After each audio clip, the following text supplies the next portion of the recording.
इटावा शहर के friends colony थाना क्षेत्र के अंतर्गत मीरा फाटक के पास विष्णु हरिपुरम में एक टीन शेड से बनी अवैध गोदाम में अचानक से आग लग गई। बताया जा रहा है कि गोदाम के अंदर अवैध रूप से पटाखा फैक्ट्री संचालित की जा रही थी।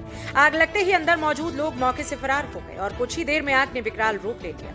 लगातार धमाकों की आवाजें आने लगी, जिससे आसपास के लोग दहशत में आ गए। गोदाम के बगल में स्थित सिटी मॉन्टेसरी स्कूल को एहतियातन खाली कराया गया। स्कूल की प्रधानाचार्य ज्योति त्रिपाठी ने बताया कि धमाकों की आवाज सुनते ही बच्चों को तुरंत सुरक्षित बाहर निकाला गया और अभिभावकों को बुलाकर घर भेज दिया गया।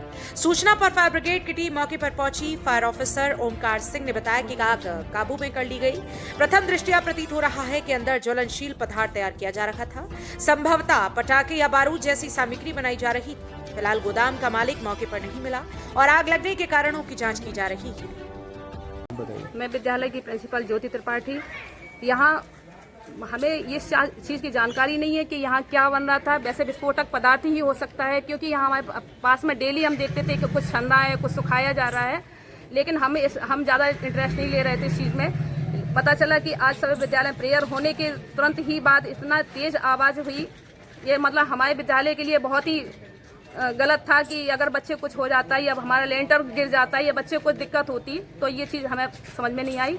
तो इस चीज़ के लिए विशेष ये है कि आप जानकारी करें और विशेष ध्यान दें हमारे विद्यालय। तो मैं ये बताइए कि क्या आपको स्कूल की छुट्टी करनी पड़ी जब आवाजें आई? क्या हुआ था? हाँ, तुरंत ही हमें आके विद्यालय की छुट्टी करनी पड़ी, क्योंकि अभी ये होलिका उत्सव का हम अपने विद्यालय में प्रोग्राम कर रहे थे।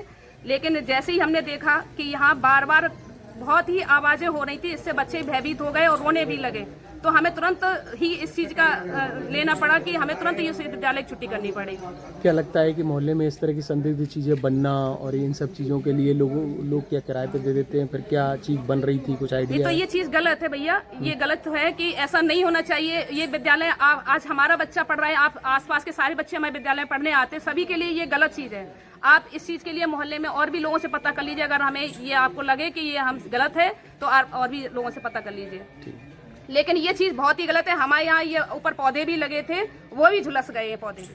तो बच्चे तो बहुत छोटी चीज होती है। क्या जानकारी मिली इसमें बन क्या रहा था? ये हमें तो यही लग रहा है कि कुछ विस्फोटक पदार्थ ही होगा, क्योंकि और अन्य काम होता है या अगरबत्ती मोमबत्ती लोग बाग बता रहे हैं, तो इसमें ऐसा नहीं होता है कि जिसमें विस्फोट हो। हाँ, क्या नाम भैया आपका? ओमकार। आपको किस तरह की सूचना प्राप्त हुई थी और आपने यहाँ क्या देखा? मुझे पहले ये सूचना प्राप्त हुई कि आग लगी है, तो हम लोग आए यहाँ तक। फिर ये हुआ कि आग बुझ गई है, तो हम लोग वापस हो गए। रास्ते में फिर दोबारा फ़ोन पता लगी कि अभी आग लगी है, तब हम लोग दोबारा आए। आपको क्या लगा कि इसके अंदर ऐसी क्या चीज़ें थी जो जल रही थी? इसके अंदर ये तो जानकारी नहीं, सब कुछ जल चुका था। लगभग यही बता रहे हैं लोग कि ये पटाखा बन रहे या कोई मोमबत्ती बता रहा है, पता नहीं, ऐसा कोई था ज्वलनशील पदार्थ। लेकिन इसमें धमाके की आवाज़ें बहुत आई थी, तो निश्चित ही कोई ऐसी हाँ, ज्वलनशील कोई ना कोई पदार्थ तो। क्योंकि पटाखे के कैप खोल जो कवर होते हैं वो भी इसमें बह रहे हैं पानी में, तो आपको नहीं दिखाई दिए? नहीं दिखाई दिए, वो कवर खोल बह रहे, ये लगता है पटाखे जैसा कुछ बन रहा था। अब तो व्यवस्था ठीक है वहाँ? हाँ, अब तो बिल्कुल आग शांत हो गई, हो जाती है।